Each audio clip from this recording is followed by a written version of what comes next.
It was all started as a beautiful day. Kamchatka is a beautiful place, as Alaska is also beautiful. Beautiful landscape dotted with amazing volcanoes. The tallest one in the Eurasia is the Klyuchevskaya, is located there. It was erupting slightly. That's the style of it so far as we have seen. And gradually a stream of lava flowed down from this stratovolcano. Is a very felsic lava, so it doesn't flow that much. It should actually create much ash. In this case, we see that it was flowing down beautifully. And our works were continuing. My colleagues were working there.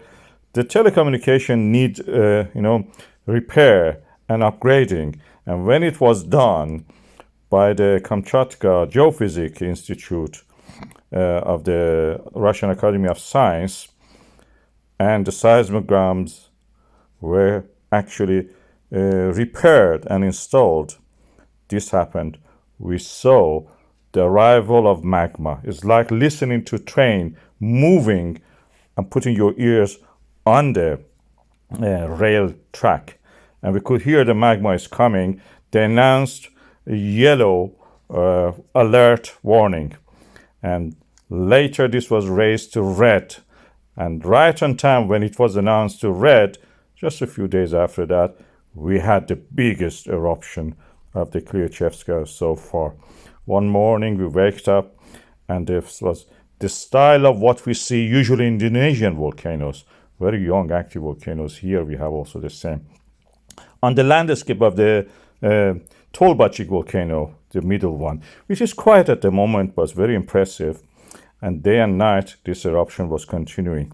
It was sending ash clouds for several hundred kilometers to the south and then to the east toward the Pacific, North Pacific. And people were waking up to this. And we could see the effect of it on the aviation.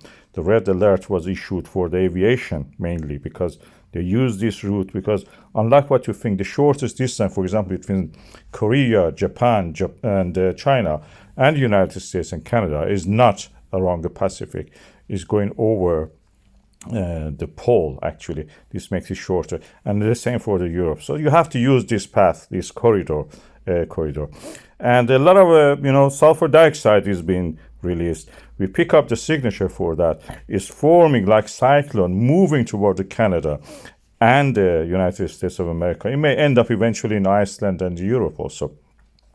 The raised level of this activity created melts and ice, which were actually melting with the ash and the soil, creating lava. My colleague Oleg Sergeyevich Bondarenko explains. Проезд вот так выглядит. Автомобиль уже перебрался на сторону ближе к Озеревску. Техника готова дальше выполнять мероприятия по восстановлению. Приближается. Practically what he was saying is that the part of the Kamchatka highway was closed yesterday and now is reopened by the effort of the people who work for reopening it. As you can see, in the municipality of the Kamchatka, different regions they have. And Oleg is one of the bosses of that region.